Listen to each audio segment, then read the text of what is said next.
Ji student, lit language by Dilshad में आपका स्वागत है। आज जिस टॉपिक के साथ मैं आपके सामने प्रस्तुत हो रहा हूँ, इस टॉपिक का नाम है अर्लियर ट्रेंड इन फिक्शन। ये बहुत ही इंपॉर्टेंट टॉपिक है। देख लीजिए, ये जो अगर आप बात करेंगे, ये इंग्लिश ईयर 3rd है, सेमेस्टर 5th है, पेपर 2nd है। अर्थात अगर आप बीए पार्ट 3rd के स्टूडेंट हैं, अर्थात सेमेस्टर 3rd के स्टूडेंट हैं, तो सेमेस्टर 3rd में इस समय आपको 2 पेपर देने होंगे, एक फर्स्ट पेपर और एक सेकंड पेपर। तो यहाँ पे आज हम बात कर रहे हैं सेकंड पेपर की, और सेकंड पेपर में का जो क्वेश्चन टाइटल है British American and Indian popular fiction. इसमें सबसे पहले एक यूनिट की बात हम कर चुके हैं, ये दूसरी यूनिट है, और इस दूसरी यूनिट में हम जिस टॉपिक की बात करेंगे, अर्लियर ट्रेंड इन फिक्शन। अर्लियर ट्रेंड इन फिक्शन की बात करेंगे कि अर्लियर ट्रेंड इन फिक्शन था क्या तरीका था, किस तरीके से लोग कहते थे। सबसे पहले हम इसका इंट्रोडक्शन देख लेते हैं। एक्सप्लेनेशन माने इंट्रोडक्शन के माने है, मैं आपको बता दे रहा हूं। इसमें कई चीजें, जैसे अर्लियर ट्रेंड इन फिक्शन है, पिकरेस का नावल है, हिस्टोरिकल नावल है, गॉथिक नावल है, एपिसोडरी नावल है, रीजनल नावल है, डोमेस्टिक नावल है। ये सारी चीजों को हम एक एक करके पढ़ेंगे, लेकिन इसमें ट्रेंड्स में आज हम थोड़ा सा इसका क्लू देख लेते हैं, इसका इंट्रोडक्शन देख लेते हैं, थोड़ा सा इसका सारांश देख लेते हैं। सबसे पहले इसमें आता है The term earlier trends in fiction refers to the various forms of the narrative prose that appeared before the rise of the modern realistic novel in the 18th and 19th century। ये देखिए, earlier trend fiction जो है ना, ये refers to the various forms of narrative prose। ये prose के बारे में बात कर रहा है, narrative prose के बारे में बात कर रहा है, वर्णनात्मक prose के बारे में बात कर रहा है। क्या बात कर रहा है? That appeared, जो आया था सामने before the rise of the modern realistic novel, जो इस समय रियलिस्टिक नावल है, जो वास्तविक नावल है, उससे पहले की ये बात कर रहा है कि उसमें क्या चीजें थी, कौन सी बातें थी। इन द 18th सेंचुरी और 19th सेंचुरी नावल जो थी 18वीं और 19वीं शताब्दी में आई थी, तो उससे पहले की बात कर रहा है कि ये रियलिस्टिक नावल से पहले अर्लियर ट्रेंड्स क्या था, उसके पहले ये प्रोज का ट्रेंड्स क्या था, उसी के बारे में हम बात करेंगे। This form not only entertains readers but also reflect the social, moral and historical realities of their times. ये केवल जो रीडर्स को, जो ये नावल जो होती है वो पढ़ने के लिए होती है। इसमें ये रीडर्स को ना केवल इंटरटेन नहीं करती थी, केवल इनको जो है मजा नहीं देती थी, बल्कि ये उस समय के सामाजिक, नैतिक और ऐतिहासिक वास्तविकता पर रिफ्लेक्ट डालती है, उस पर जो है उसका चित्रण करती है, उस पर प्रकाश डालती है। Some of the most important early trends in fiction includes, इसमें कुछ अर्ली ट्रेंड्स के जो फिक्शन थे उसमें ये इंक्लूड है। सबसे पहले इंपॉर्टेंट जो चीज आती है, द पिकरेस्क नावल। ये ओरिजिन इन स्पेन, ये स्पेन में इसका ओरिजिनेशन हुआ था, स्पेन में ये पैदा हुई थी। This type of novel depicts the adventure of the roguish hero. Roguish कहते हैं सातिर, जो सातिर टाइप के लोग होते हैं, उन्हीं का वैसे ही हीरो की बात करती है, जो सातिर होते हैं, जो धूर्त होते हैं, उन लोगों की ये बात करती थी। ऑफ लो सोशल क्लास, ये समाज के निचले तबके के लोग होते थे। Who lives by his wits, जो अपनी जो है कमाई करते थे, अपनी चतुराई के जरिए वो अपनी कमाई करते थे। इन ए करप्ट सोसाइटी, और वो करप्ट सोसाइटी में वो रहते थे। इसके एग्जाम्पल देखेंगे, डॉन क्विक्सोट की दी कार्वेंट्स है, और मॉल फ्लैंडर्स की the Daniel डिफो, sorry mall Flanders है बाय डैनियल डिफो। ये 2 नॉवेल्स हैं जो डॉन क्विक्सोट को तो थोड़ा सा मैंने देखा, लेकिन ये जो मॉल फ्लैंडर्स है, ये मेरे सामने से डैनियल डिफो की, इसकी समरी थोड़ा सा देखा हूं, और ये सब संभवतः आपके कोर्स में भी नहीं है, लेकिन यही इसका एग्जाम्पल था तो मैंने ले लिया। अब आगे बात आती है हिस्टोरिकल नावल। इसमें एक दूसरा बहुत इंपॉर्टेंट प्रकार आता है हिस्टोरिकल नावल। हिस्टोरिकल नावल क्या था? This form combines history and imagination. देखिए, हिस्ट्री और इमेजिनेशन को कंबाइन किया था। हिस्ट्री के साथ साथ क्या किया था? इमेजिनेशन था, कल्पना थी। जैसे देखिए, मैं आपको एक एग्जाम्पल बताऊं, मैं हिस्ट्री का स्टूडेंट नहीं रहा हूं, तो मेरे फ्रेंड्स जो थे कुछ हिस्ट्री के स्टूडेंट थे, तो वो लोग, उन लोगों को मुगल काल पढ़ाया जा रहा था, मिडल इंडिया की हिस्ट्री पढ़ाई जा रही थी। तो उसमें जब वो खत्म हो गया, मुगल काल का चैप्टर खत्म हुआ, तो किसी लड़के ने टीचर से सवाल किया, सर अनारकली तो आई ही नहीं इसमें, अनारकली का कैरेक्टर कहाँ है? तो उन्होंने सीधे कहा कि फिल्म की बात मत करो। वो अनारकली फिल्म का कैरेक्टर है, वो एक इमेजिनेशन है, वो एक कल्पना है। तो उसी तरीके से इसमें कल्पना को, इमेजिनेशन को इंपॉर्टेंस दी गई थी, मिक्स कर दिया गया था। हिस्ट्री कुछ थोड़ा बड़ा क्लू था, लेकिन पूरा उसका कोई ये नहीं था, और उसको ला करके उसमें शामिल कर दिया गया था और एक काल्पनिक कहानी लिख दी गई थी, और आप लोगों ने उसको देखा भी होगा।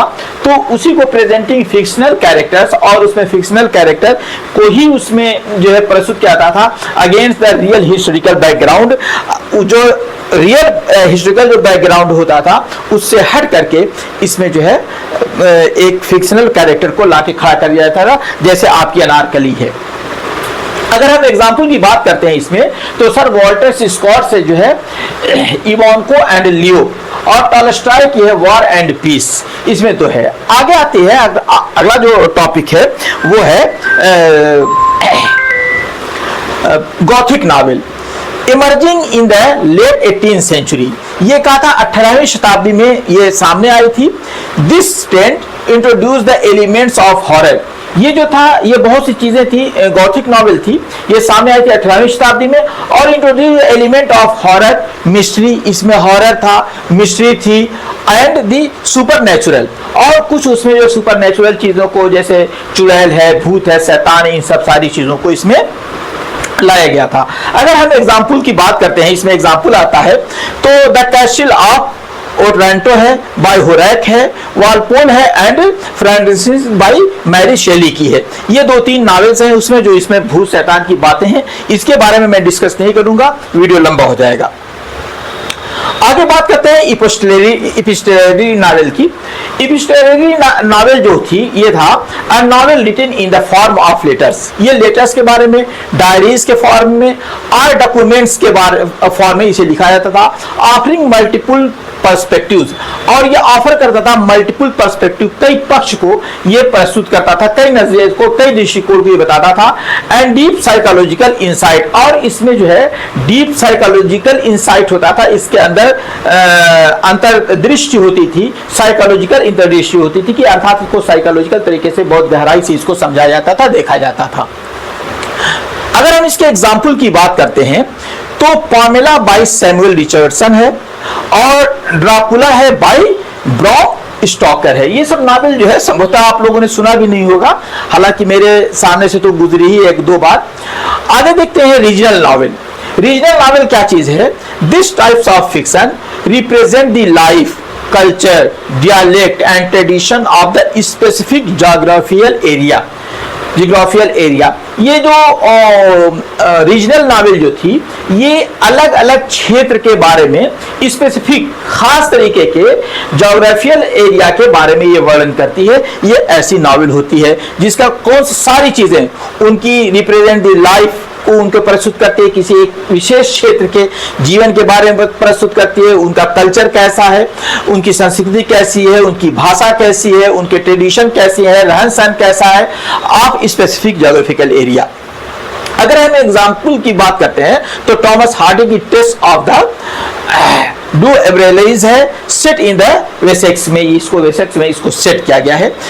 अगली जो टॉपिक आता है डोमेस्टिक नॉवेल आती है। डोमेस्टिक नॉवेल है focus on home, family, life and women's experience. ये क्या कहता है? Focus on the home, family, life and women's experience. ये डोमेस्टिक नॉवेल जो घर पर, परिवार पर और औरतों के एक्सपीरियंस पर फोकस करती है। This novel explored social and moral values. ये जो है सोशल और सामाजिक और नैतिक मूल्यों का जो वर्णन करती है विद इन डोमेस्टिक सेटिंग, घरेलू सेटिंग में इन सारी चीजों का ये जो है वर्णन करती है। किसका जो है एक्सपीरियंस करती है। दीज नॉवेल्स एक्सप्लोर द सामाजिक और नैतिक मूल्यों का वर्णन करती है और डोमेस्टिक सेटिंग में, घरेलू सिस्टम में। इसका सबसे शानदार एग्जाम्पल है प्राइड एंड प्रेजुडिस। ये आपके संभवतः आपके इसमें है, किसी इसमें है, संभवतः इसी में है, सेमेस्टर 3rd में ही है, सेमेस्टर 5th में ही है। आप इसको देखिएगा, इस पर भी क्वेश्चन है। मैंने इसका पूरा वर्णन दिया है प्राइड एंड प्रेजुडिस के बारे में, वीडियो है, आप देखिएगा इसको। थोड़ा सा इसका एंड देख लेते हैं। The earlier trends in the fiction. Provided the ground work for the modern novel. ये क्या था, ये जो अर्लियर ट्रेंड इन फिक्शन जो था, प्रोवाइडेड द ग्राउंड वर्क, इसने ग्राउंड वर्क दिया था, एक स्थान दिया था।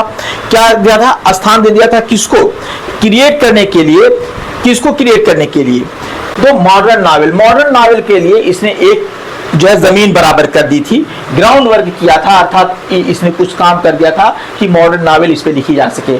Each of this forms contributed, लिखी नहीं जा सके बल्कि इसी पे लिखी गई थी। इस नॉवेल ने, अर्लियर ट्रेंड्स इन फिक्शन ने इसके लिए जो मॉडर्न नॉवेल था उसके लिए एक रास्ता दिखा दिया था। तो आगे देखिए, each of this forms contributed unique themes, जो मैंने ऊपर सारी बात बताई है वो यूनिक थीम्स थी, उनकी टेक्निक थी, उनका स्ट्रक्चर था, इन्फ्लुएंस लेटर राइटर्स, और इसने बाद के आने वाले राइटर्स को भी प्रभावित किया था। ये सारी चीजें थी, प्रभावित किया था राइटर से। They transform story telling from mere adventure or moral tales into an exploration of the character, society and the human condition। बहुत इंपॉर्टेंट चीज इसमें ये बता रहा है कि दे ट्रांसफॉर्म, यानी कि इन लोगों ने ट्रांसफॉर्म कर दिया था, परिवर्तित कर दिया था। किस चीज को ट्रांसफॉर्म किया था, एक था स्टोरी टेलिंग फ्रॉम मेयर, केवल एडवेंचर से और मोरल टेल से, इनटू एन एक्सप्लोरेशन, एक खोज में परिवर्तित कर दिया था इसको। पहले क्या था, लोग कह देते थे, कहानी कह देते थे, तो इसको एक एक्सप्लोरेशन में, एक खोज में कह दिया था ऑफ कैरेक्टर। इसमें कैरेक्टर को डाल करके उनकी एक सिस्टम तरीके से कैरेक्टर को इंपॉर्टेंस दे करके इसने प्रस्तुत किया है। इन्हीं के थ्रू जो मॉडर्न नॉवेलिस्ट थे, इन लोगों ने एक नए तरीके की नॉवेल लिखना शुरू किया। और क्या था, कैरेक्टर था और सोसाइटी थी एंड ह्यूमन ट्रेडिशन था।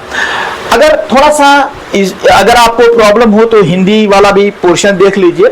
हालांकि मैं बार बार आपसे बताता हूं कि इस पे डिपेंड मत होइएगा, क्योंकि इसको मैंने गूगल ट्रांसलेशन से इसको ट्रांसलेट किया है।